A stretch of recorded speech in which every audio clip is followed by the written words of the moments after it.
The Republicans, before they adjourned for the year, were supposed to do one other thing other than the fiscal cliff deal. They had promised that they would do relief for Hurricane Sandy in New York and New Jersey. The Senate had already passed a bill that would give about $60 billion in relief to those affected areas.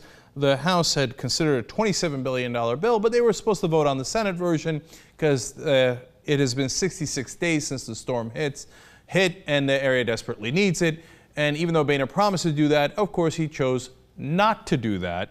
And they did not vote on that at all. The funds will not be going for quite some time. Now, when Congress adjourns and a new Congress comes, they have to start the process all over again, which is going to take even longer. So they might and will likely eventually get significant relief, but it's going to be a big process now that Congress has adjourned. So not just Democrats, but Republicans are really angry about this, especially Republicans from New York and New Jersey. Peter King, all of a sudden, a raging liberal who loves the federal government, here very angry with his fellow Republicans. One person you did not mention was Speaker Boehner. Do you blame him outright? I do. Speaker Boehner is the one. He walked off the floor.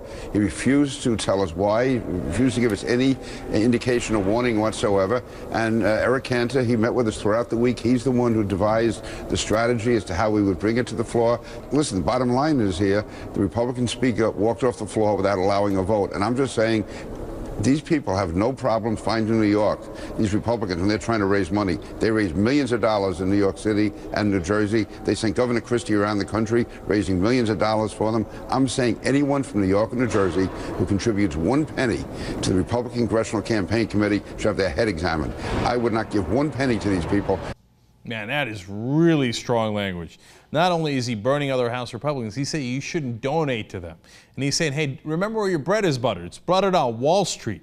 So if we tell you to give the money, you give the money, okay? And if we tell them, hey, you know what? If they're not going to give the federal government money, then perhaps we're not going to give you donor money. Now we're having a conversation. He continues. The people in my party, they wonder why they're becoming a minority party. They're writing off New York, they're writing off New Jersey. Well, they've written me off, and they're going to have a hard time getting my vote. I can tell you that. But when your people are literally freezing in the winter, and they're without food, they're without shelter, and they're without clothing, and my own party refuses to help them, then why should I help the Republican Party? That's interesting. Now, all of a sudden, Republicans, some Republicans at least, when it affects them, are interested in feeding and clothing the poor and the hungry and the needy. Fascinating. Representative Michael Grimm, who's also from the area, also a Republican, feels the same way. The speaker just decided to pull the vote. I mean, he gave no explanation. We were all set to go, and I feel that this was a betrayal. I just have to say it. I feel it's a betrayal and an indefensible error in judgment on the speaker's behalf.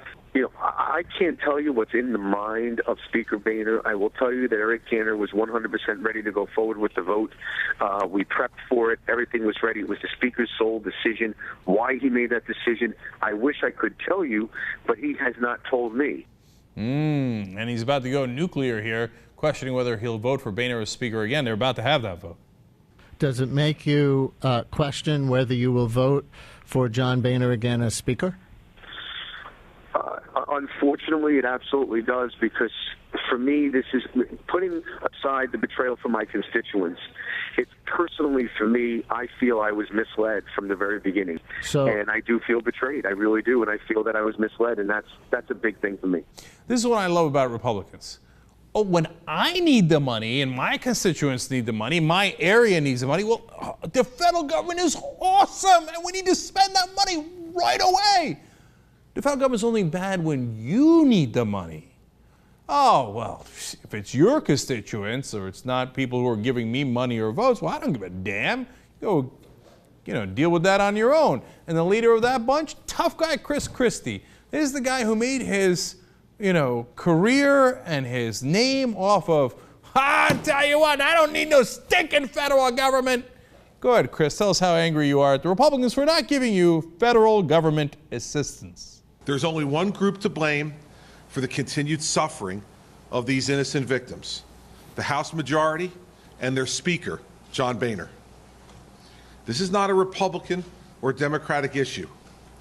National disasters happen in red states and blue states, in states with Democratic governors and Republican governors. We respond to innocent victims of natural disasters, not as Republicans or Democrats, but as Americans. Or at least we did until last night. Oh, the mainstream media loved that speech. They're like, look at how above partisanship Christie is. He's willing to criticize Republicans. Look, do I agree with him that they should get the relief? Of course, right? But I'm not a hypocrite like him. I think, hey, let's analyze all these situations, figure out who needs the help, get it to them. Christie says, no, when I need the help, I can't believe the Republicans would betray me and not give me the federal money. When you need the federal money, I got no interest in it. That's big bad government and I hate it. That's the real Republican Party right there. When the Republicans need tax cuts, they love them. When you're getting a payroll tax cut, not as much.